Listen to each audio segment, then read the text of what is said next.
시청자 여러분 안녕하십니까? 오늘의 프레스룸 큐시트로 먼저 살펴봅니다. 아들의 50억 퇴직금에 대해 곽상도 의원에 대한 의원직 사퇴 요구가 빗발치고 있습니다.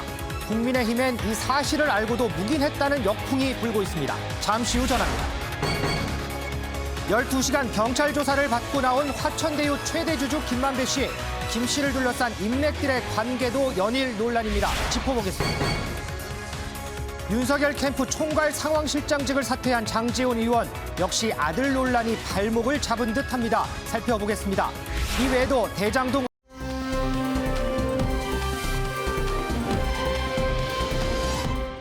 오늘 하늘을 보니까요. 잔뜩 찌푸린 게 이게 곧 비가 쏟아질 것 같은 날씨더라고요. 자, 박선아 캐스터 자세한 날씨 전해주시죠. 네, 다들 우산 챙기셨나요? 저는 지금 서울시청 잔디광장 앞에 나와 있는데요. 금방이라도 비가 내릴 것 같은 흐린 하늘 사이로 수도권과 충남, 호남 해안에는 빗방울 정도가 내렸다 그치기를 반복하고 있고요. 또 서해안에는 약하게 비가 내리는 곳도 있습니다. 오늘 오후까지는 이렇게 서쪽 지역을 중심으로 빗방울 정도 내렸다가 점차 빗줄기가 굵어지겠는데요. 서해상에서 동진하는 기압골의 영향으로 인천과 서해안에 비가 시작돼서 밤에는 중부지방과 경북 북부까지 확대되겠습니다. 예상 강수량을 살펴보시면 오늘 오후부터 내일까지 중부지방에는 20mm에서 최대 80mm, 남부와 제주에는 10에서 50mm입니다. 비가 내리면서 낮 기온도 크게 오르지는 못해 선선한데요. 오늘 서울의 낮 최고 기온 24도에 그치겠습니다. 이 비는 내일 전국으로 확대되겠고요. 내일 밤이면 중부와 전북부터 차차 그칠 것으로 예상됩니다. 내일은 비가 내리는 동안 천둥 번개를 동반해 요란하겠고요. 시간당 20에서 30mm로 강한 빗줄기가 예상됩니다. 튼튼한 우산 준비하셔야겠습니다. 오늘 최고 기온은 서울이 24도, 청주 27도로 어제 같은 시각과 비슷하거나 조금 낮겠습니다. 제주와 남부는 목요일까지 비가 이어지겠고요. 이후로는 맑고 푸른 가을 하늘을 되찾겠습니다. 오늘과 내일은 우산 꼭 챙겨주시기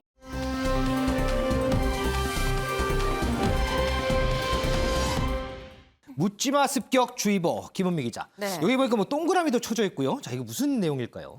네, 저희가 보통 전혀 모르는 사이인데 그야말로 길 가다가 갑자기 당하는 범죄 이런 걸 묻지마 범죄라고 얘기를 합니다. 그렇죠. 이번 사연 이 묻지마 범죄에 당할 뻔한 사람의 얘기인 건데요.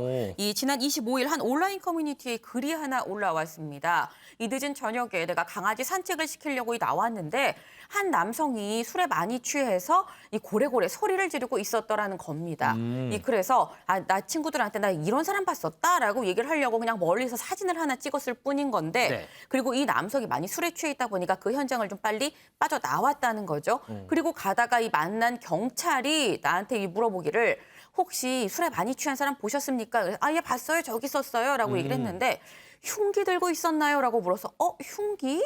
못 본 것 같은데 라고 생각을 하면서 아까 찍은 그 사진을 확대해서 보니까 지금 보시는 바로 저 사진인 건데요. 이 멀리서 보면 잘 모르겠는데 그렇죠. 확대해서 보게 되면 이 남성 손에 들려있는 바로 저희가 지금 이 블러를 치긴 했습니다만 모자이크 처리를 했습니다만 이 흉기가 들려있는 게 보였다라는 겁니다. 저 지금 동그라미 친 부분 저기 흉기를 들고 있는 모습인가 보죠? 네, 맞습니다. 그래서 흉기를 발견하고선 나도 모르게 소름이 쫙 돋았다라고 이 얘기를 했는데 아이고. 그럴만하죠. 하마터면 어쩌면 정말 큰일이 났었을 수도 있었을 그런 상황인 건데 이 글의 이 누리꾼들 진짜 죽을 뻔하셨습니다. 몇 걸음 잘못 갔다가는 어쩔 뻔했습니까? 라는 댓글을 달기도 했습니다. 야, 한밤중에 마주친 남성이 흉기를 들고 있었다. 생각만 해도 상당히 아찔합니다. 그런데 이 상황보다 더 끔찍한 사건도 있었다면서요? 네, 맞습니다. 이번엔 진짜 묻지마 범죄를 당한 사례입니다. 아이고. 네, 지난 26일 한 20대 커플이 늦은 밤에 한 강원도 속초에 있는 한 호수 인근이 산책을 하고 있었다라고 합니다. 네. 데이트를 하고 있었던 거죠. 그런데 이 반대편에서 걸어오는 한 남성이 30대 남성이 전혀 일면식도 없는데 전혀 모르는 사람인데 스쳐 지나가다가 기습적으로 뒤에서 이 흉기를 휘둘렀다라는 아이고. 건데요. 네, 이 바로 지금 이 모습이 지금 피해를 입은 이 남성의 모습입니다. 사실 이 남녀 커플 모두한테 흉기를 휘둘렀는데 이 여자친구는 다행히 상처가 깊지 않았습니다만 남성이 보시는 것처럼 이 상당히 좀 목, 손 등에 좀 큰 상처를 입고 봉합 수술까지 해야 되는 그런 상황이었었는데 아이고, 저희가 좀 흐리게 이렇게 했지만 그래도 아유, 넌 좀 심한 것 같아요. 네, 맞습니다. 이 남성, 이 자신이 당한 피해 내용을 이 글을 올렸는데요. 이 글을 올리면서 내가 이 글을 올리는 이유, 이 혼자 다니지 말고 바로 조심해서 다니시라는 뜻입니다라고 얘기를 했습니다. 이 최대한 좀 밝은 길 그리고 사람이 많은 길을 이 다녀라라는 뜻이라고 얘기를 했었는데 여기서 궁금한 점 가해 남성은 그럼 대체 왜 흉기를 휘두른 걸까 궁금하죠. 그래요. 왜 그런 거예요? 일면식도 없는 분한테. 그렇습니다. 사실 일면식이 없는데도 흉기를 휘둘러서 이런 걸 보고 좀 묻지마 범죄라고 얘기를 하긴 하는 건데 이 경찰이 지금 이 수사 중입니다. 근데 이 가해자한테 왜 대체 흉기를 휘두른 겁니까?라고 수차례 묻고 있습니다만 이 남성이 묵비권을 행사하고 있다고 합니다. 아이고, 아무 이유 없이 이런 행동을 했을 수도 있겠군요, 그러면. 네. 자, 이 피해 당하신 분이 남긴 SNS 저도 좀 봤는데요. 뒷부분에 이런 얘기가 있더라고요. 최대한 밝은 길로 사람이 많은 곳으로 다니시길 바랍니다. 이런 당부를 했는데 정말 꼭 그래야 할 것 같습니다.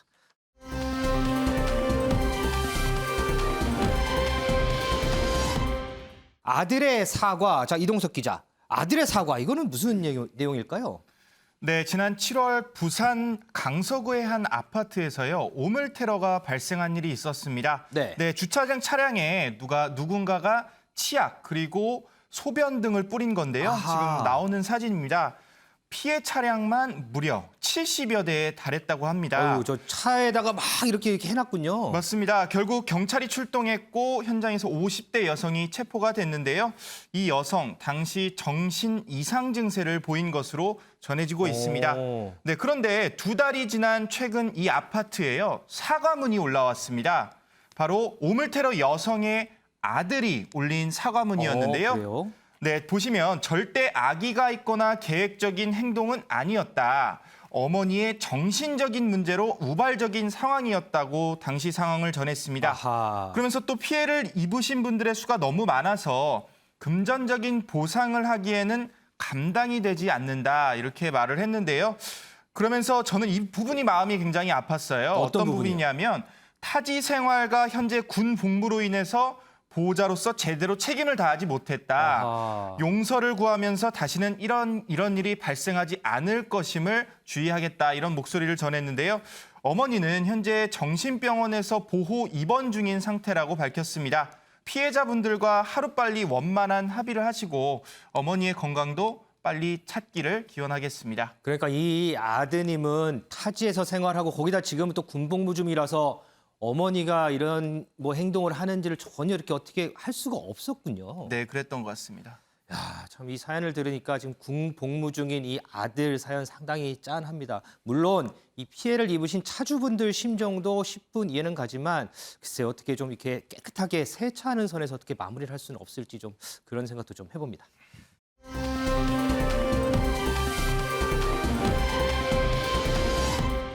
아버지의 사태, 윤지영 기자. 네. 국민의힘 장제원 의원이 있네요. 아버지의 사태, 무슨 얘기일까요?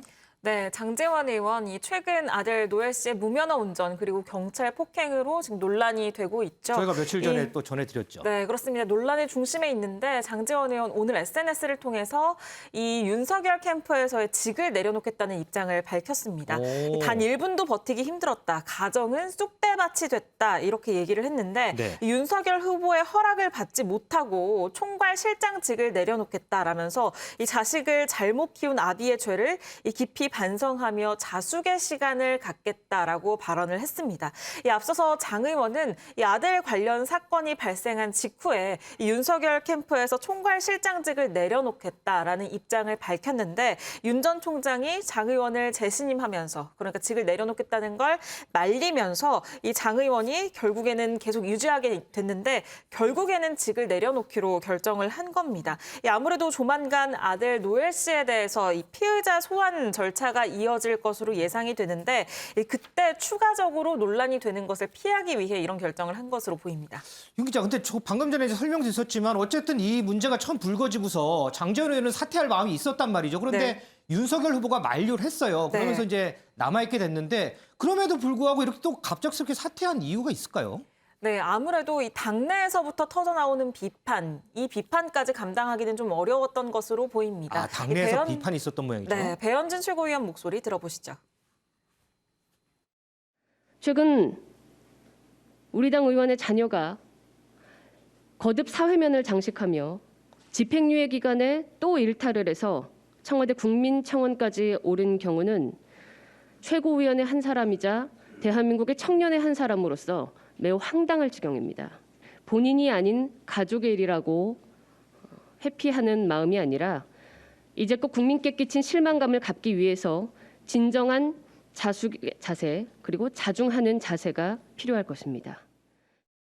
네, 많은 분들이 알고 계신 것처럼 배현진 최고위원의 경우에는 이 장제원 의원이 몸담고 있는 윤석열 캠프, 윤석열 후보의 최대 경쟁자죠. 홍준표 의원과 굉장히 가까운 것으로 알려져 있는데 네. 지금 그런 상황인 만큼 더 이렇게 좀 뼈 있는 비판을 아하. 내놓았던 것 같고요. 이뿐만 아니라 청년단체들의 비판도 이어졌습니다. 이 대학생 진보연합의 경우에는 이 노엘 씨가 불구속 수사를 현재 받고 있는데 이 부분에 대해서 신의 아들이냐라면서 구속되지 않는 것 자체가 불공정한 부모 찬스다라고 지적을 하기도 했는데요. 이 윤석열 캠프에서 가장 중요한 가치로 내세우고 있는 게 공정인 만큼 이 가치가 흔들리는 일은 막아야겠다라는 생각을 했던 것으로 보입니다. 이렇게 당내 비판, 이 청년들의 지적, 이게 결국에는 이 캠프 상황실장을 사퇴하는 데 결정적인 영향을 미쳤을 것으로 보입니다.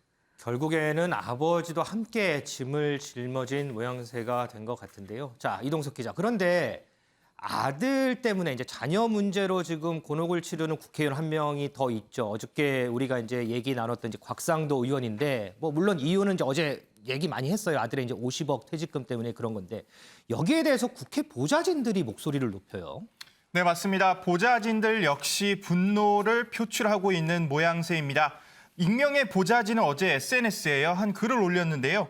나 역시 2015년 무렵 국회에 들어왔다. 처음으로 직장 생활을 시작했는데 곽상도 의원의 아들이 7년을 살았던 것처럼 곽상도 의원의 보좌진들도 치열한 삶을 살아왔을 것이다. 이렇게 주장을 했습니다. 네. 그러면서 다만 한 가지 차이가 있다면 당신은 50억의 퇴직금을 받았고 보좌진들은 50억 원의 퇴직금을 받지 못했다. 이렇게 전했는데요. 곽상도 의원을 향한 비판도 이어졌습니다. 이 보좌진은요. 곽상도 의원이 얼마나 많은 보좌진들을 해고했는지 명단 일부를 갖고 있다. 어허. 그러면서 헌신한 보좌진들에게 그동안 고생 많았다며 500만 원이라도 챙겨주셨겠냐. 이러면서 비난의 목소리를 이어갔습니다. 당신 아버지가, 당신 곽상도 의원의 아들을 지칭을 하겠죠. 당신 아버지가 자신을 위해서 건강과 가정, 개인적인 시간 등 상당 부분 포기하면서 헌신한 보좌진들에게 고생이 많았다면서 500만 원이라도 챙겨주셨겠느냐. 우리도 당신처럼 7년을 헌신을 했다. 여러 불만의 목소리가 나오는 것 같습니다. 자, 김원민 기자. 그러면서 이 곽상도 의원의 과거 발언까지 또 덩달아 주목된다면서요? 네, 맞습니다. 이 곽상도 의원이 과거에 지인 찬스, 아빠 찬스를 이용한 사례를 굉장히 비판을 했었던 이런 얘기가 다시 회자가 되면서 내로남불이다라는 이런 비판이 나오고 있는 건데요. 이 곽상도 의원 2018년 예결위에서 이 정부기관의 친인척 채용 현황을 언급하면서 한 말이 이런 친인척 채용 때문에 어렵게 입사한 직원 그리고 탈락한 취업 준비생급 부모들은 지금 땅을 치고 후회하고 있다라고 얘기를 하면서 아하. 문 대통령이 한 취임사를 언급했습니다. 기회는 평등하고 과정은 공정하고 결과는 정의로워야 한다는 그 취임사 지금도 유효합니까? 라고 물었었는데 그 얘기 지금 다시 곽 의원한테 이 부메랑이 돼서 돌아오고 있는 건데요. 이 곽 의원이 쓴 자서전도 같이 이 얘기가 나오고 있습니다. 이 저서 7알의 행동과 3알의 숙명이란 이런 책에서 이 곽 의원은 아들이 점점 커가면서 이 리틀 곽상도라고 부를 만큼 날 닮아가고 있다라고 얘기를 하면서 아하. 아이들이 알아서 이 자기 영역을 찾아서 이 저마다의 이 삶을 살고 있는 모습을 보면 참 대견하다라고 얘기를 했었었는데 사실 이 아들 화천대유에 입사하게 된 경위에 대해서 본인이 스스로 밝힌 건 아버지가 이런 자리가 있으니 한번 생각이 있으면 알아봐라라고 권유해서 채용 절차를 알아봤다라고 얘기를 했었었죠. 그랬죠. 네, 그러다 보니까 이 상당히 곽 의원 과거에 한 말들과 이 행동 지금 앞뒤가 다른 거 아니냐라는 비판을 받고 있습니다. 책에 이런 내용이 있습니다. 아들이 점점 커가면서 아내가 리틀 곽상도라 부를 만큼 닮아가준 중이다. 자, 이 곽상도 의원 하면 대표적인 야당의 공격수로 활동을 했었죠. 과거 발언들 그리고 이번 아들과 관련한 논란에 대한 입장 저희가 모아봤는데 영상으로 보고 오겠습니다.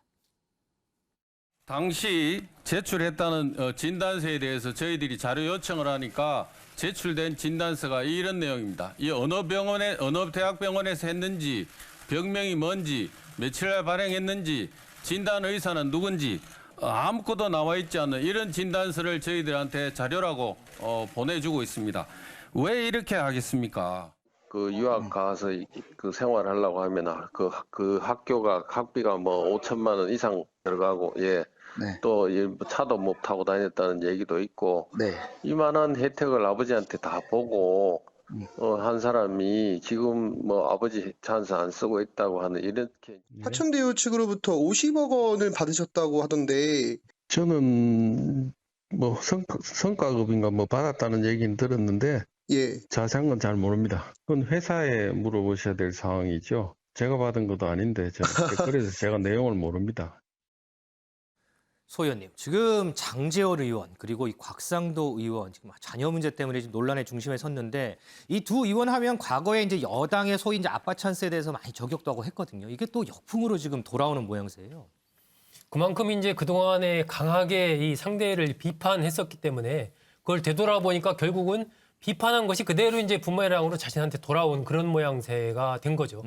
늘 어쨌든 그렇기 때문에 뭐 저희도 마찬가지지만은 이 평가를 하고 비판하고 하는 이런 입장에 있는 사람들은 늘 스스로를 되돌아봐야 되는 이런 부분들이 필요한 거죠.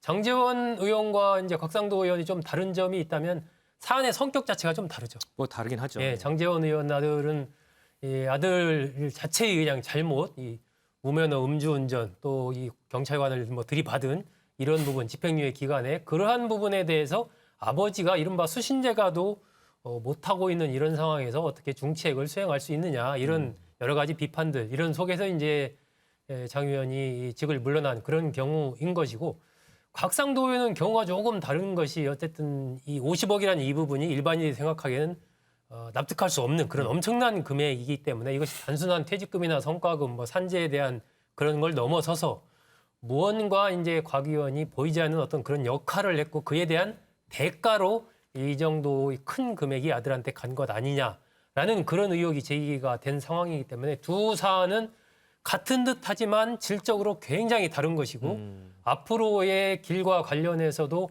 굉장히 좀 다를 것으로 보입니다. 곽 의원에 대해서는 이제 검찰, 경찰의 수사 이런 부분이 본격적으로 진행이 될 것이고 장 의원은 물러난 상황이기 때문에 향후에 이제 정치적인 또 진로를 어떻게 모색할 것인지 여러 가지 그런 부분들은 정치 상황에 따라서 달라질 수 있는 이런 상황인데 공통적인 것은 어쨌든 이런 정치를 하고 많은 이제 공적인 활동을 하는 이런 분들은 가족 문제도 또한 이런 부분에서 자유로울 수 없다라는 부분을 보여주는 또 하나의 사례가 아닌가 그렇게 생각합니다. 이준석 국민의힘 대표도 오늘 오전에 이런 얘기를 했나 보군요. 아들의 일탈 행동 사전을 인지하거나 이런 성격 아니지 않나 도의적 책임선에서 마무리가 가능하다. 그런데 곽상도 의원과 관련해서는 조금 궤가 다르다 이런 얘기를 했습니다.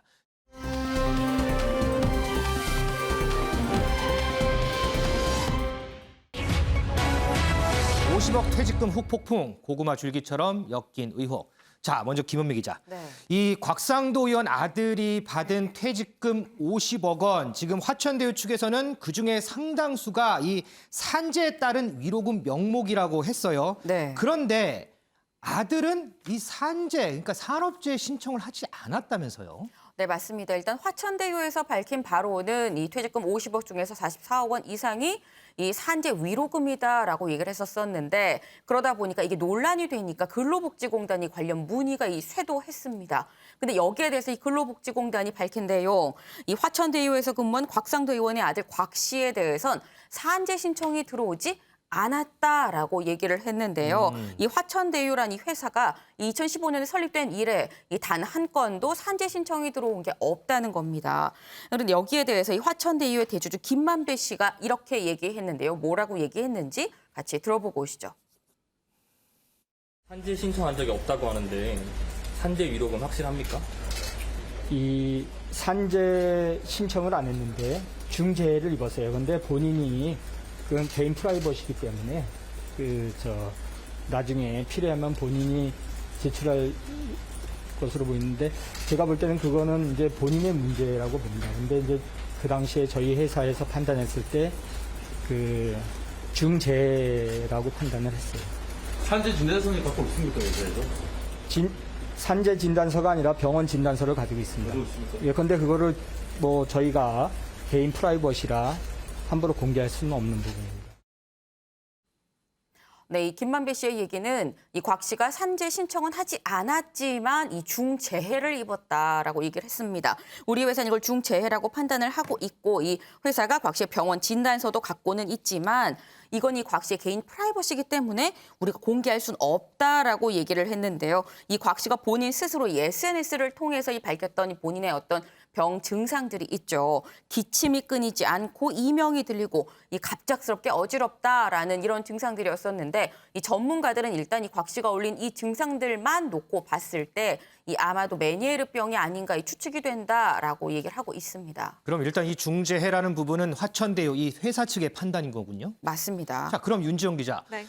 이 거액의 산재 위로금, 지금 50억 퇴직금 중에 산재 위로금이 44억으로 추정이 되거든요. 네. 자, 이게 일반적으로 가능한 액수인가요? 네, 가능한 액수가 아니다라고 전문가들은 입을 모으고 있습니다. 지금 화천대유 측이 밝힌 바에 따르면 이 50억 원 가운데 퇴직금이 3천만 원 정도, 그리고 성과급이 5억 원, 나머지가 산재 위로금이라고 설명을 했기 때문에 44억 원 정도 말씀하신 그 내용으로 추정이 되고 있는데 전문가들은 이런 화천대유 측의 해명이 오히려 의혹을 키우고 있다고 지적하고 있습니다. 이 통상적으로 사망이나 중대한 산업재해를 당했을 때 지급되는 산재 위로금 최대 어느 정도일까요?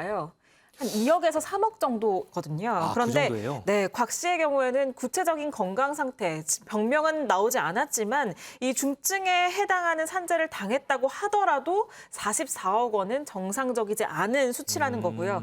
또 특히 앞서서 이 김은미 기자도 말을 한 것처럼 별도로 산재 신청을 하지 않았기 때문에 이 부분으로 인해서 의혹이 더 커지고 있는 게 이 경미한 사건의 경우에는 산재 처리를 하지 않더라도 산재 신청을 하지 않더라도 이 공상 처리를 하는 경우가 있지만 44억 원이나 되는 금액을 지급한 것은 너무 이상하다라는 설명입니다. 이걸 두고 이정미 정의당 대표의 경우에는 이 삼성의 사례를 들었습니다. 삼성에서 백혈병 산재 사망 사고에 대해서 이 유족들이 투쟁을 통해서 투쟁 끝에 얻은 금액이 1억 5천만 원 정도였는데 그런데 곽 씨가 받은 44억 원 이게 산재 위로금이겠냐? 이건 이 황제 위로금이다. 이렇게 꼬집었습니다. 자, 이 부분 거액의 퇴직금 중에 무려 44억 원이 산재 위로금이라는 이 부분 여권에서도 상당히 강하게 비판을 내놓고 있습니다. 관련 발언 듣고 오겠습니다. 말이 안 되죠. 예. 그러니까 뭐 그만큼 이 사업을 하는 데 있어서 뭐 곽상도 의원의 도움을 받았기 때문에 저렇게 지급을 한 게 아니냐 그렇게 생각할 수밖에 없는 거 아닌가요? 상상할 수가 없죠. 예. 50억이 어디 작은 돈입니까? 그러니까 그 50억을 그 퇴직금을 줄 만큼 이 사업을 진행하는 데 있어서 예. 당시 상당히 힘이 있었던 뭐 청와대 민정수석 출신이고 예. 하니까 뭔가 좀 도움을 받았으니까 저렇게 했다 이렇게밖에는 뭐 볼 수 없는 거 아닌가요? 자, 관련해서 이 민주당 윤호중 원내대표도 오늘 오전에 이런 얘기를 했습니다. 50억 퇴직금은 민정수석 아버지에게 준 뇌물로 보는 게 국민적인 상식이다 이런 얘기를 했습니다. 자, 차주영 교수님. 자, 거액의 산재 위로금, 자, 44억. 조금 전에 우리 윤지영 기자 설명대로 노무사라든지 전문가들도 상식적이지 않다라고 얘기를 했어요. 자, 여권에서도 이 곽상도 의원에게 준 거 아니냐는 의심을 하고 있습니다. 어떻게 보세요? 뭐 상당히 그러니까 지금 여권의 의심 자체가 상당히 합리적이라는 생각이 듭니다. 앞서 뭐 윤지영 기자 말씀하셨지만 사실은 지금 이런 그 산재 위로금이라도 44억이라는 것은 정말 상식적이지 않다는 거 아닙니까? 그리고 지금 그 각상도 의원이 당시 하천대유가 설립될 당시에는 청와대 민정수석을 지나고 그리고 대한 그 법률구조공단 이사장이 있었거든요. 그러면 그 나름대로 상당히 힘을 쓸 수 있는 위치에 있었다고 한다면 새로운 뭐 개발 사업을 하는 입장에 있어서는 상당히 일종의 뭐라요 정치적인 보험에 들어야 되겠다는 생각을 했을 가능성이 높지 않았을까. 당시 상황과 연결을 또 해볼 수도 있을 것 같다. 지금 상당히 초대박이 난 상황에서 과거의 일종의 정치적 뒷배로서의 역할에 대한 뭔가 보상을 줬을 가능성이 높다는 것이 뭐 저는 뭐 상당히 합리적인 의심이라는 생각이 듭니다. 그런데 저는 뭐 이런 부분들도 있지만 각상도 의원이 아들이 이런 거액의 이 퇴직금을 받았다는 부분을 잘 몰랐다는 식으로 아까 앞서 자료화면에서 나왔잖아요. 네네. 이것이 과연 이것조차 상식적일까라는 생각이 든다는 것이죠. 본인이 뭐라고 했습니까? 자신의 아들이 하천대유에 근무하고 있을 때 우리 아들 250만 원 정도밖에 안 받고 일한 상당히 뭐 어떻게 보면 아주 그 소액의 그런 그 이 지금 월급을 받으면서 성실하게 근무한 것처럼 이야기를 했지만 그랬죠. 지금 이 50억이라는 퇴직금에 대해서는 과연 어떻게 설명할 수 있을 것이냐. 자기가 몰랐다고 이야기한다면 모든 것이 다 해결이 되나요? 그렇지 않다는 것이죠. 자, 그러면 각 상도 의원을 둘러싼 여러 가지 의혹들에 대해서는 본인이 이게 대한 정치적 책임을 지고 지금 국민의힘을 탈당을 했습니다만 여전히 국회의원직을 갖고 있어요. 그렇죠. 그렇다고 한다면 이 부분에 대한 이 지금 국민적 의혹에 대한 책임은 어떻게 질 것이냐. 아마 지금 뭐 말을 안 하고 있는 거 보니까 막 검찰 수사나 이런 부분에 대해서 충분히 자신 있다는 이야기인데요. 모르겠습니다. 지금 앞으로 이 지금 검찰을 비롯해서 여러 군데서 아마 수사가 진행이 되겠죠. 이 수사를 통해서 아마 각상도 의원이 져야 될 책임에 대해서는 아마 반드시 물어야 되지 않을까 하는 생각이 듭니다. 자, 이 부분은 저희가 조금 뒤에 더 자세하게 또 얘기를 나눠보도록 하겠습니다. 자, 이동석 기자. 지금 곽상도 의원 아들의 거액의 퇴직금이 논란이 돼요. 더불어서 박영수 전 특검의 딸도 이 화천대유에 근무를 했어요. 그런데 이 딸 같은 경우에는 아파트 분양 관련해서 또 논란이 있더라고요. 네, 맞습니다. 박영수 전 특검 딸 역시 이번 화천대유 논란에서 자유롭지 못한데요. 지금 지난 2015년 6월이었습니다. 박영수 전 특검의 딸은 그 화천대유에 입사한 걸로 당시에 전해졌는데요. 지난 6월에는 화천대유 보유분에서 아파트 1차 분양을 받으면서 현재 큰 논란이 되고 있는 상황입니다.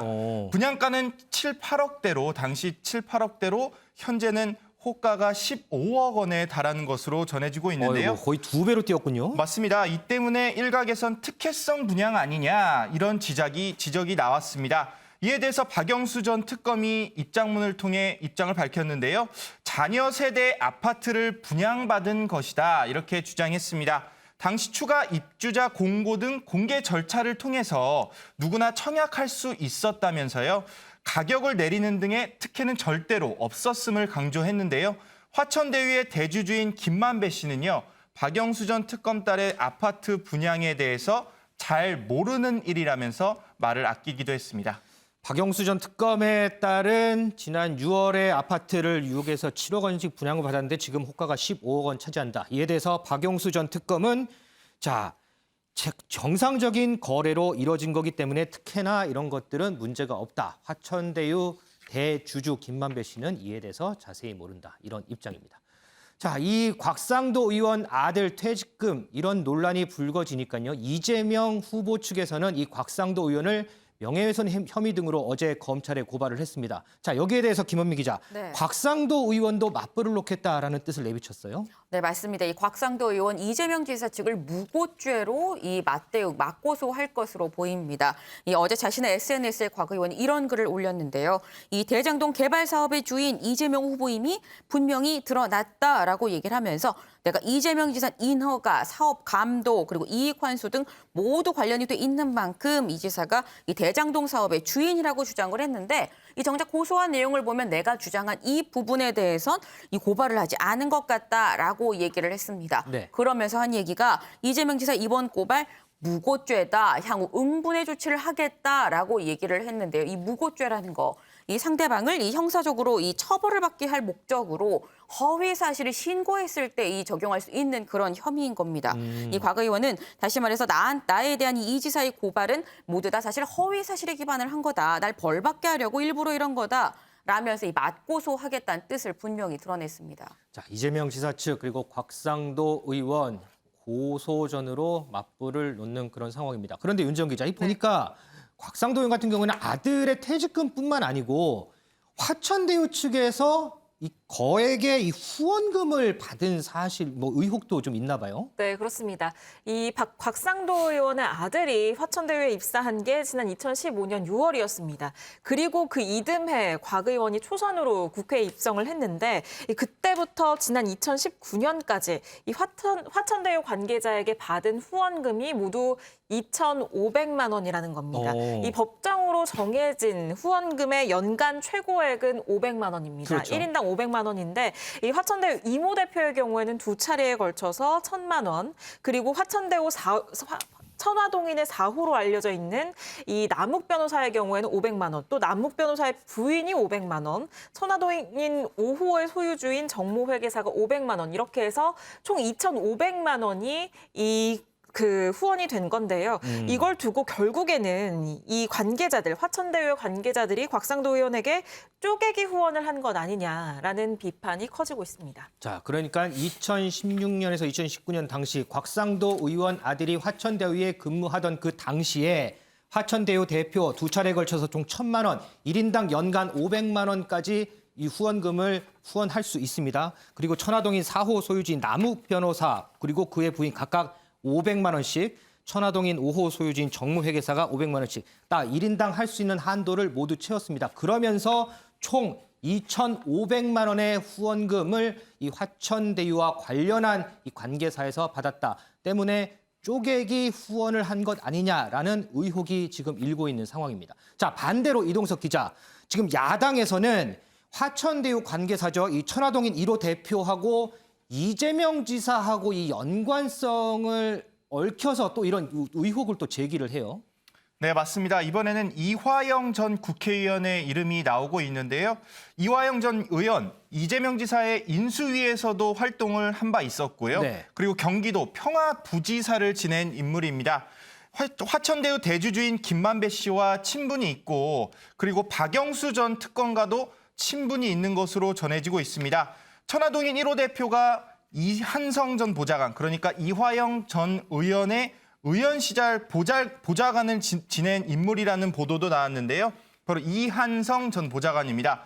이들이 모두 성균관대 동문이라는 특이점이 발견됐는데요. 정치권에선 이한성 전 의원이 이재명 지사의 라인이다, 이런 목소리까지 불거지면서 화천대유 논란은 현재까지 계속 불거지고 있는 상황입니다. 자, 그러니까 전에 이제 열린우리당 의원을 지냈던, 전 경기도 평화부지사를 지냈던 이화영 전 의원, 현 킨텍스 대표, 이재명 지사의 측근으로 꼽히는데, 이 이화영 대표의 이 보좌관을 지냈던 이한성 씨라는 분이 지금 천화동인 1호의 대표로 있다. 이 천화동인 1호는 화천대유의 관계사다. 그렇기 때문에 이재명 지사와 어떤 관계가 있는 것 아니냐라는 의혹을 야당에서 제기하는 상황입니다.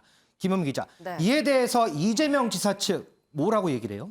네, 이재명 지사 측은 이 방금 말씀하신 천화동인 1호의 대표인 이한성 씨, 이 이한성 씨는 우리들의 측근이 아니다. 이재명 지사와 전혀 무관하다라고 얘기를 하고 있습니다. 예, 지금 이 얘기를 하고 있는 거에 지금 연결고리, 천화동인이랑 이재명 지사 연결고리로 얘기가 되고 있는 게 이제 이화영 전 의원, 이 이재명 지사가 이 측근이라고 두고 있는 이화영 전 의원, 이 이화영 전 의원의 이 과거 보좌관을 했었던 사람이 천화동인 대표 아니냐라는 건데, 이재명 지사 측에서는 얘기하는 게 그 연결고리인 이화영 전 의원의 보좌관으로 생활을 했었던 게 무려 15년 전의 일이다라는 건데요. 15년 전이요? 네, 이 당사자인 이화영 전 의원의 얘기는 이렇습니다. 내가 천화동인 1호 대표인 이한성 씨랑 연락을 안 한 게 이미 10년이 넘었다라고 얘기를 하면서 당시에도 이 보좌관으로 1년 정도밖에 이 활동하지 않았었다라고 얘기를 합니다. 그러면서 이재명 밑에 이화영, 이화영 밑에 이한성. 그러니까 이건 이재명 게이트다라는 건 전형적인 물타기다라고 이렇게 비판을 했는데요. 여기에 더해서 이재명 캠프의 수석 대변인이 박찬대 의원 역시 15년 전에 이 보좌관을 지금 연계하는 건 너무 무리 아닙니까? 라고 얘기를 했습니다. 자, 그러면 이 이재명 캠프의 박찬대 수석 대변인 목소리 직접 듣고 오겠습니다. 글쎄요, 그 이한성 그분이 언제적 보좌관이셨을까요? 화천대유의 실소유자가 이재명이냐 아니냐 이런 거는 곽상도의 아들이 관여되어 있거나 지금 말씀했던 오래전 보좌관이 관여되어 있는 사실조차도 묻혀 있었기 때문에 네.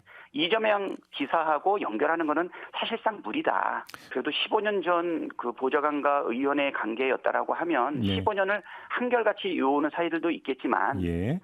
뭐 4년이라는 짧은 의원 기간에 예. 보좌관을 3차례, 4차례, 5차례씩 바뀌어지는 경우도 있기 때문에요. 예. 그거를 일반화해가지고 예. 15년 전에 보좌관이 15년 뒤에 특정 회사에 이사가 되어 있었다라고 하는 부분을 강제로 연결하는 데는 좀 무리가 있지 않을까 싶습니다.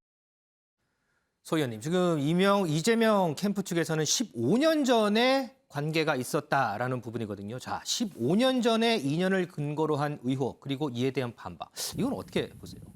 일단 이번 사안은 어쨌든 여권과 관련 있는 인사가 이 대장동 게이트와 관련 대장동 의혹과 관련해서 처음으로 등장을 했다라는 부분에 좀 의미가 있지 않나 하는 생각이 듭니다. 먼저 이 이한성 씨가 이화영 전 의원은 일단 연락한 지가 10년 됐다라고 얘기를 하는데 그건 이제 이화영 의원의 주장인 것이죠. 그렇죠, 일단. 실제로 뭐 10년이 됐는지 아니면 1년 됐는지는 알 수 없는 겁니다. 그러니까 지금 같은 이렇게 큰 사건이 터진 상황에서 이해관계자들이 얘기를 하는 것은 그냥 그 사람의 입장인 것이거든요. 정말 진실이라는 것은 그 돈의 흐름이라든지 이 증거를 통해서 따라갈 수밖에 없는 그런 부분입니다.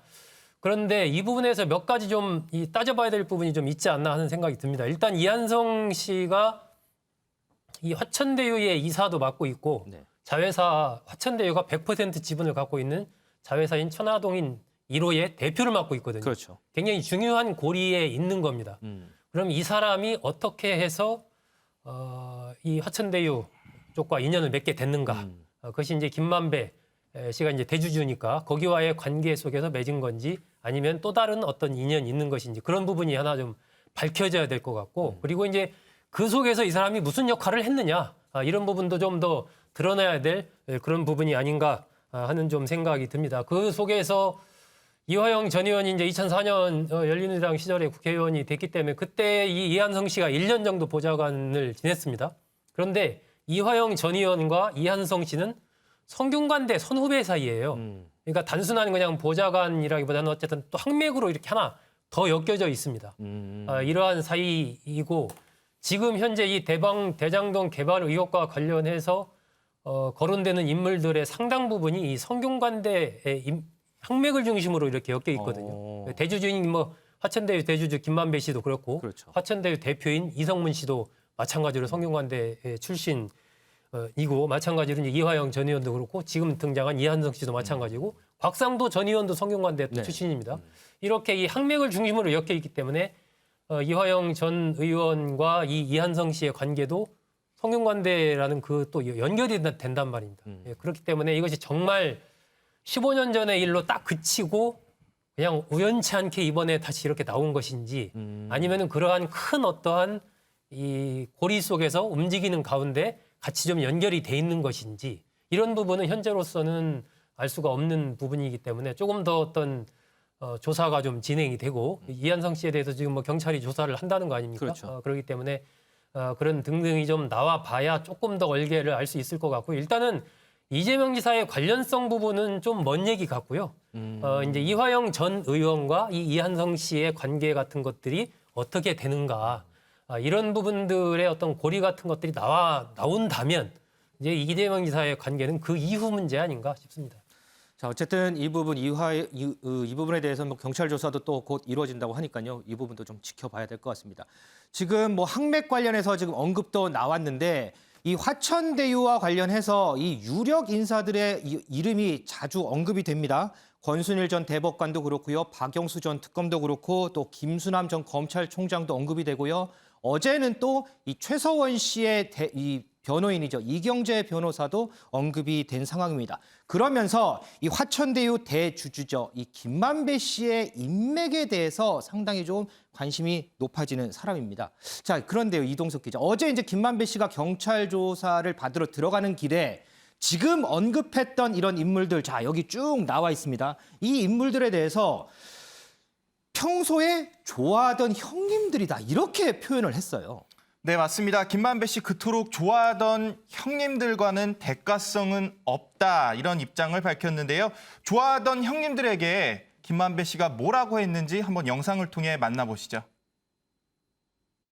고문단이 굉장히 이제 전 검찰총장이나 아니면 이제 검사장들도 이제 거론되고 있는데 대가성은 없었고요. 그냥 저랑 친하게 제가 잘 좋아하던 형님들인데 저의 어떤 뭐 정신적으로 여러 가지 좋은 기감이 되시고 그리고 또 조언해 주시는 분들이에요. 그래서 멘토 같은 분들이라 구설에 휘말리게 돼서 죄송하다는 말씀 드리고 싶습니다. 이재명 지사와 2014년 인터뷰 이후에 혹시 만나신 적이 있으십니까? 아니 그런 부분 없고요. 네. 그러면 잠적한 유동규 본부장과는 연락이 조금 닿으시나요?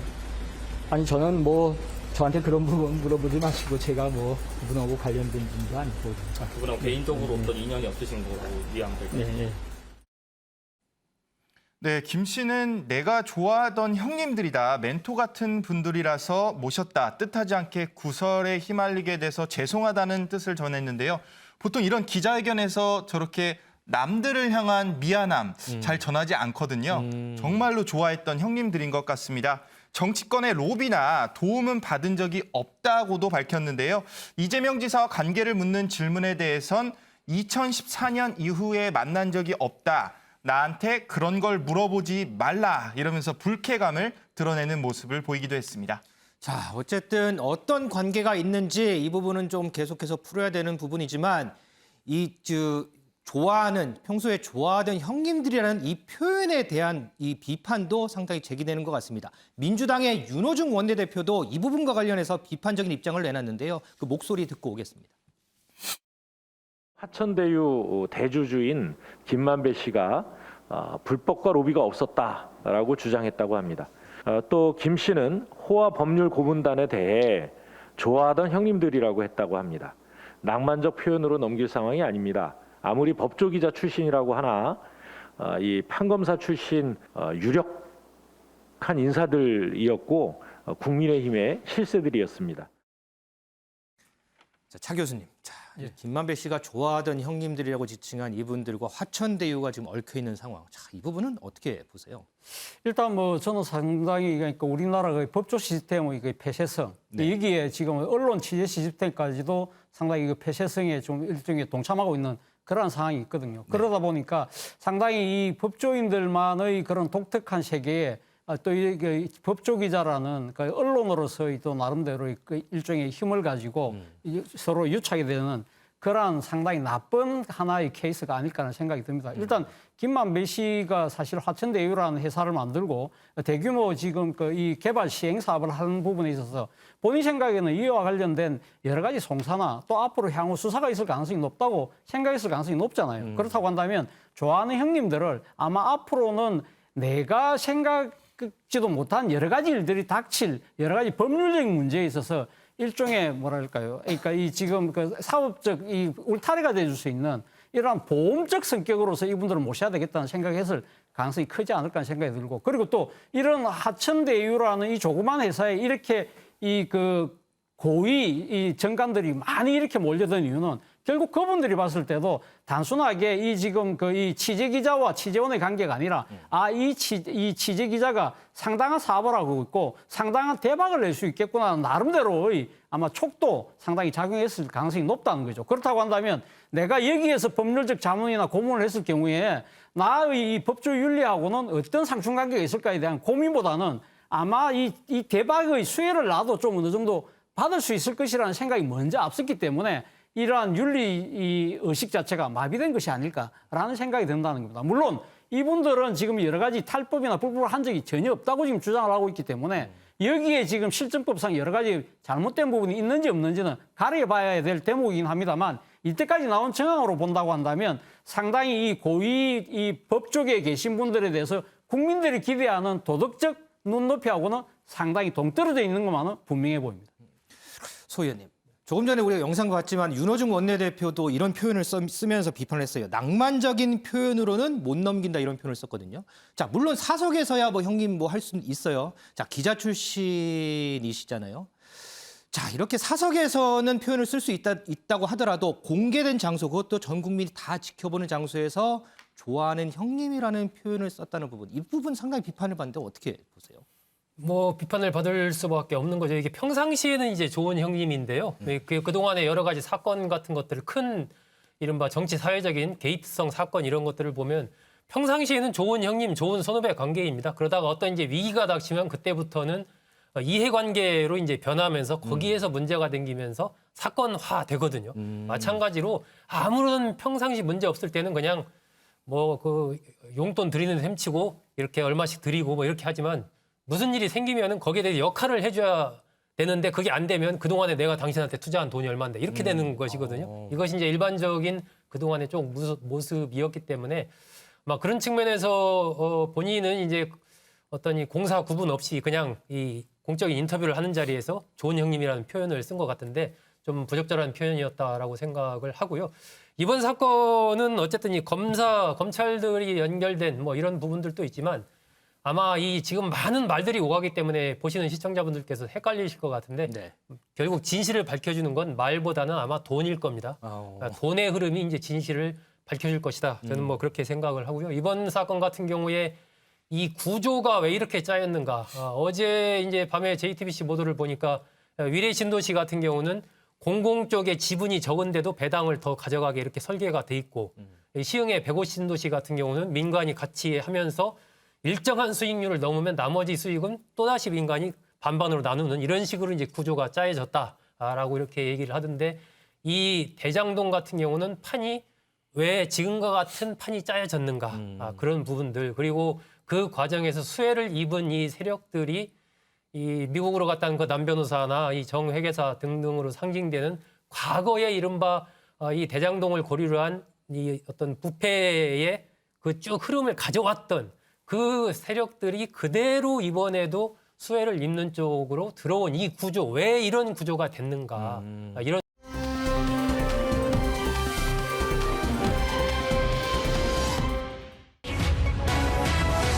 곽상도 사퇴 안 하면 제명, 국민의힘 당내 온도차. 자, 이번 이 사안에 대해서 문제로 또 불거지는 것 중에 하나가요. 곽상도 의원의 50억 원에 달하는 퇴직금, 이 부분을 국민의힘이 사전에 알고 있었고 그럼에도 불구하고 조치를 취하지 않은 것 아니냐 하는 비판이 일고 있는 상황입니다. 윤정 기자. 이 부분에 대해서는 어제 김기현 원내대표도 인정을 했어요. 자, 그리고 그 이후에 보니까 상세한 설명들도 왜 이럴 수밖에 없었는지 상세한 설명들도 나오더라고요. 네, 그렇습니다. 이 관련해서 저희가 국민의힘 지도부 목소리 모아봤는데요. 이거 듣고 이어가겠습니다. 곽상도 의원의 경우에도 그런 그 제보에 들어와 있었던 것이 사실이고 본인에게 어떻게 된 경위인지 물었더니 언론에 보도된 것 같은 형태의 그런 답변이었습니다. 추석 전에 보고받으셨다고 했을 때 아까 말씀드린 것으로 이라는 구체적인 숫자를 들으실 거예요. 아까 말씀드린 거로 가름하겠습니다. 예. 저희가 인지를 했다는 것은 뭐 맞을 겁니다. 왜냐하면 저도 이것에 대한 정보지 내용 등을 통해 가지고 곽상도 의원의 이름을 봤으니까요. 하지만 원내 지도부에서 구체적으로 저에게 전달한 거는 딱히 없었고 곽상도 의원에게 물어보겠다 정도 이 정도 내용이었기 때문에 저는 그 부분에 있어 가지고는 제가 처음에 보고받았던 내용과 다른 부분도 있고 그리고 합치하는 내용도 있습니다. 네, 아무래도 이준석 대표가 방미 일정을 마치고 바로 어제 귀국을 했고요. 또 네. 추석 연휴가 있어서 뭔가 대응이 제대로 이루어지지 못했던 것으로 보입니다. 그럼에도 불구하고 추석 연휴 이전에 이미 이 퇴직금 관련 의혹을 알고 있었다. 그런데 대응을 하지 않았다라는 부분에 대해서 비판의 화살이 쏟아지는 거고요. 네. 또 김재원 최고위원 역시 이 제보는 있었지만 확인이 안 됐기 때문에 지도부가 조치하기 어려웠고 그러다가 추석이 돼버렸다라고 설명을 하기도 했습니다.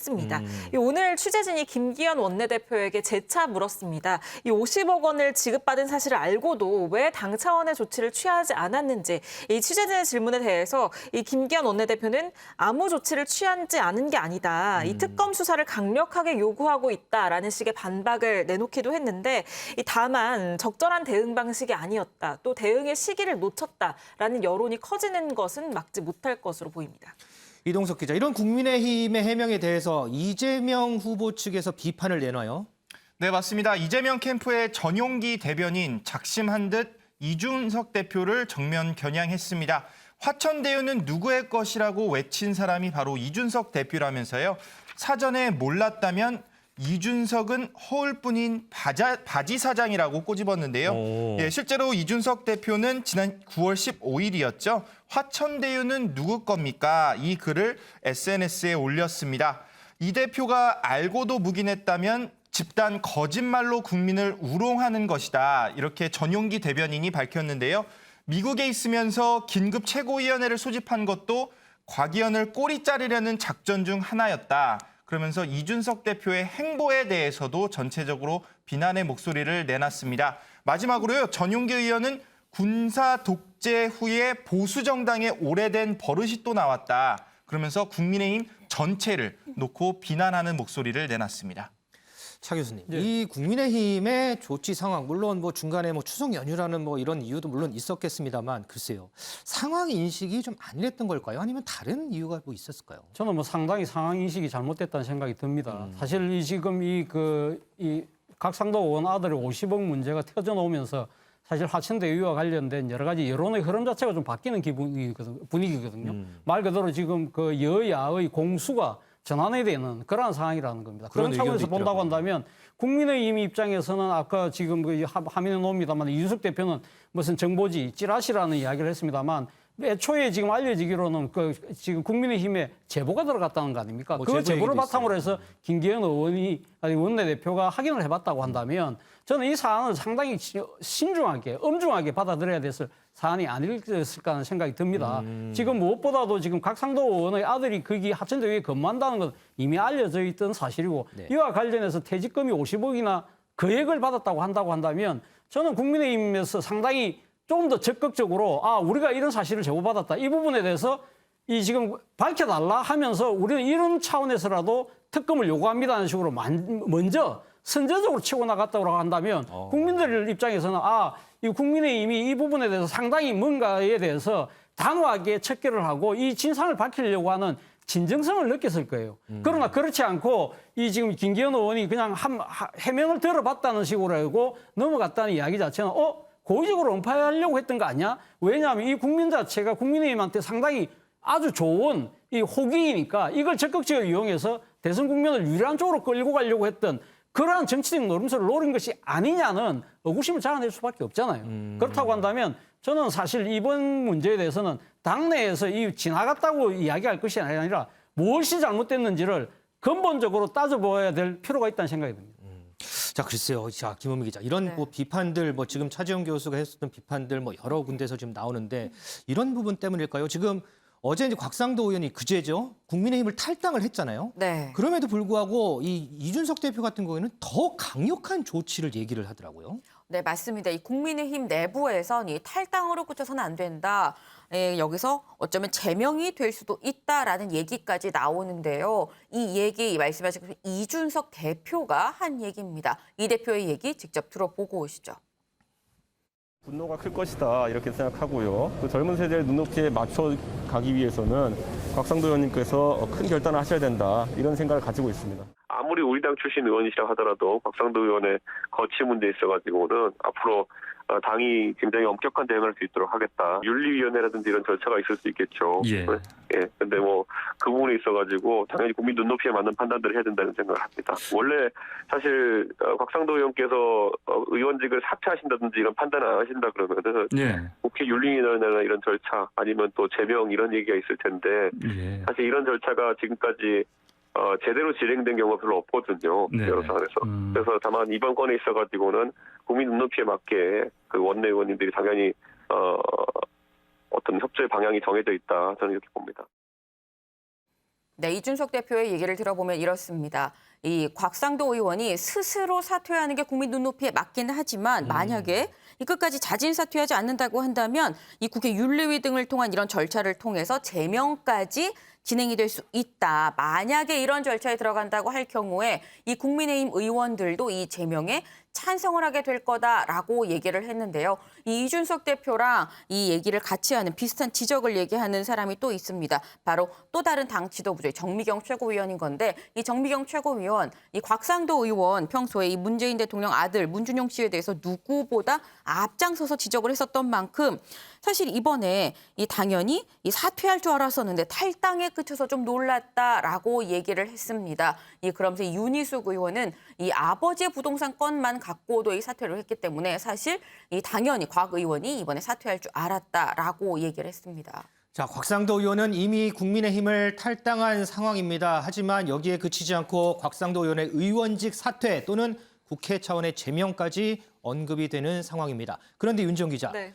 국민의힘 최고위원이죠. 김재원 최고위원의 생각은 좀 더 다른 것 같아요. 네, 그렇습니다. 이 김재원 최고위원의 경우에는 곽상도 의원이 이미 탈당을 했기 때문에 이 사실상 당 차원의 조치가 불가능해졌다라면서 의원직 사퇴는 개인적인 정치적 결단을 요구하는 거지 당에서 요구하는 징계의 의미는 아니다라고 밝혔습니다.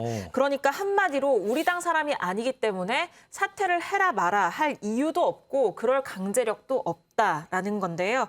그럼에도 불구하고 국민의힘 초선 의원 7명은 이 국회의원직 곽 의원의 국회의원직 사퇴를 촉구하는 기자회견을 열기도 했습니다. 자, 그러면 당사자 곽상도 의원은 혹시 어떤 발언들이 좀 있을까요? 네, 곽상도 의원은 의원직 사퇴는 없다라는 입장입니다. 검찰 수사 후에 잘못이 있으면 사퇴를 하겠다라는 얘기인데요. 그런 만큼 이준석 대표가 이 제명까지 거론을 했기 때문에 오늘 기자들이 물어본 바에 따르면 김기현 원내대표의 경우에는 이 곽상도 의원 제명 논란과 관련해서 그 부분에 대해서 아직 의견 수렴을 하지 못했다. 이준석 대표와 이야기를 나눠보겠다라고 해서 앞으로 곽 의원의 거취 어떻게 될지 관심이 쏠리고 있습니다. 소 의원님, 이 김재원 최고위원 말대로 지금 곽상도 의원은 국민의힘 의원이 아니에요. 그럼에도 불구하고 이 이준석 대표가 더 강력한 조치를 얘기하는 건 어떤 의도가 있지 않을까요? 이 초기에 일단 타이밍을 한번 놓친 거죠. 사실은 이 국민의힘에서 이런 부분은 이 발빠르게 긴급 윤리위원회를 소집하든지 해도 윤리위원회의 징계 절차 중에 제명이 있지 않습니까? 제명, 당원권 정지, 그렇죠. 경고 이렇게 한 4단계로 돼 있는데 그런 사안에서 예를 들면 당에서 제명을 하는 거죠. 예를 들면 곽상도 의원을. 그렇죠. 그런 상황으로 갔으면 국민의힘이 어쨌든 이런 부분에 대해서 단호한 입장을 보이면서 그러고 특검을 도입해서 명백하게 밝히자. 이런 흐름으로 갔으면은 이 이슈 자체가 지금처럼 이제 국민의힘을 좀 곤혹스럽게 하지는 않았을 텐데 아까도 어쨌든 얘기했다시피 추석 전에 알고 있는데도 한 2주를 그냥 보냈단 말입니다. 그런 상황에서 지금 이제 비판이 쏟아지고 있는 이런 상황이다 보니까 이 탈당 가지고는 안 되고 의원직을 사퇴를 해라라고 얘기를 하는 건데 이것은 지금 국민의힘 자체적으로 이미 국민의힘을 탈당한 상황이기 때문에 사실은 강제할 수 있는 부분이 그렇죠. 없는 거죠. 그래서 이제 그와 관련된 이 제명안을 발의를 하든지 기타 등등 여러 가지 부분이 있어야 될 텐데 그것은 또 아마 복잡할 겁니다. 여러 가지 의원들 간에 그런 내용들이 있고 실질적으로 그렇게 국회에서 발의된다고 해도 과거 전례를 본다면 발의도 쉽지 않겠지만 통과되는 부분도 지금 같아서는 통과는 될 것 같아요. 국민의힘에서도 그렇게 하겠다라고 하니까.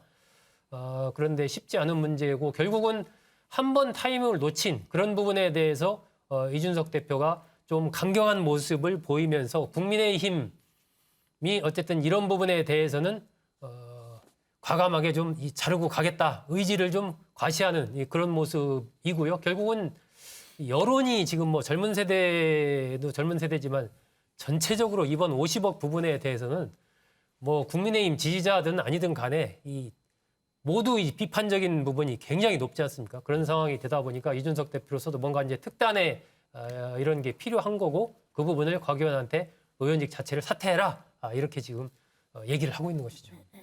자, 이렇게 대장동 특혜 의혹에 대해서 하루가 가면 갈수록 여러 의혹들이 또 새롭게 나오는 상황. 자, 이에 대해서 이 대권 주자들은 과연 어떤 생각을 가지고 있을까? 이 부분도 좀 궁금합니다. 자, 김은미 기자. 네. 지금 이 대장동 특혜 의혹 어쨌든 간에 이재명 후보에 대해서 얽혀 있어요. 자, 네. 이와 관련해서 경쟁자죠. 상대편의 경쟁자. 윤석열 후보, 이때가 기회다. 이런 생각인가요? 엄청나게 공격을 많이 하더라고요.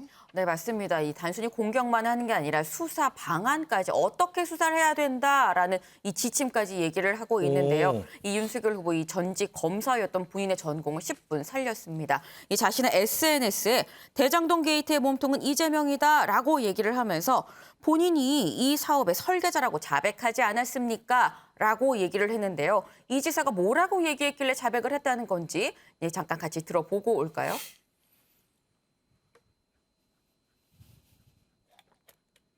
사실 이 설계는 제가 한 겁니다. 유동규 사장이 이제 실무자로 당시에 도시주택공사 이 담당 임원이었죠. 제가 아까 말씀드린 대로 이렇게 설계해라. 나중에 혹시 또 먹튀할 수가 있으니까 먹튀 못하게 이렇게 해라. 재소전 화해도 해놔라. 나중에 추가로 이게 개발 사업 참여자들 개발 이익이 너무 많은 것 같으니까 1,000억 원을 좀 더 받아라. 제가 시켰는데. 네, 이재명 지사가 이 과거에 이 설계 내가 했습니다라고 말한 바로 지금 방금 보신 저 발언을 두고 이 자백하지 않았느냐라고 얘기를 한 건데요. 때문에 이 윤석열 후보 이번 사건인 게이트이고 그 몸통은 이재명이다. 그래서 이 정권 교체를 하지 않으면 이 국민 5년 동안 약탈을 당하게 될 거다라고 얘기를 하면서 이 대장동 게이트 이렇게 수사해야 된다라고 수사 방법을 전했습니다. 이번 사건의 핵심은 공영 개발이라서 싸게 땅을 넘기게 된 이 기존의 땅 주인들 그리고 이 비싸게 땅을 이 분양받은 사람들에 대한 배임죄가 핵심이다라고 얘기를 하면서 이 배임죄 결국 이 처음에 설계를 한 이재명 지사가 한 이 혐의다라고 얘기를 한 건데요. 그럼 정관계 로비 그리고 배임으로 생긴 이 수천억 돈의 향방을 수사하면 수사가 완성이 된다라고 이 얘기를 했습니다. 그래서 마지막으로 한 얘기가 내가 대통령이 되면 이 대장동 사건 같은 일은 없을 거고 화천대유 주인은 감옥에 갈 겁니다라고 이 얘기를 했는데 이 바로 마지막 문구에 이 민주당의 최민희 전 의원이 발끈하고 나섰습니다. 이 최 전 의원 자신의 SNS에 이런 글을 올렸는데요. 아니 수사를 대통령이 합니까? 이 큰일 날 글을 쓰셨습니다라고 얘기를 하면서 대통령이 되면 지금 직접 수사를 지휘할 태세인 건데 이 수사 지침을 공개적으로 미리 내리다니 이거 취중농담 아닙니까? 라면서 이 비꼬았습니다. 자, 윤지영 기자. 이런 윤석열 후보의 공격, 혹시 이재명 후보의 반격은 없을까요? 네, 이재명 후보 이 대장동 관련 언급은 자제하고요. 이 윤석열 후보 자체에 대한 이야기를 했는데 뭐라고 얘기했는지 들어보시죠. 좋은 후광을 받아서 하는 정치인을 반사체, 이 빛이 반대로 반사되는 경우를 역반사체 정치인이라고 하는데 제가 보기에는 우리 윤석열 전 총장께서 검찰총장을 하시면서 마치 탄압을 당한 것 같은 그런 이미지를 만들어냈기 때문에 이제 야권 지지자들이 거기에 몰리고 있다라고 봅니다. 그렇기 때문에 이건 바뀌지 않을 겁니다. 그래서 저는 윤석열 전 총장이 될 거라고 보고요. 네, 이재명 후보 이미 윤석열 후보와의 어떤 경쟁을 예고하고 있는 것 같은데요. 네. 이 윤석열 후보에 대해서 현 정부에 대한 심판을 가장 잘 반영한 후보다, 역반사체 정치인이다라고 평가를 하면서 이 여야 1대1 구도로 박빙승부가 될 것 같다. 호락호락하지는 않은 쉽지 않은 선거가 될 것으로 예상한다라고 밝히기도 했습니다. 네, 이 곽상도 의원과 관련한 논란 이에 대해서 여야 대선 주자들의 공방까지 살펴봤습니다.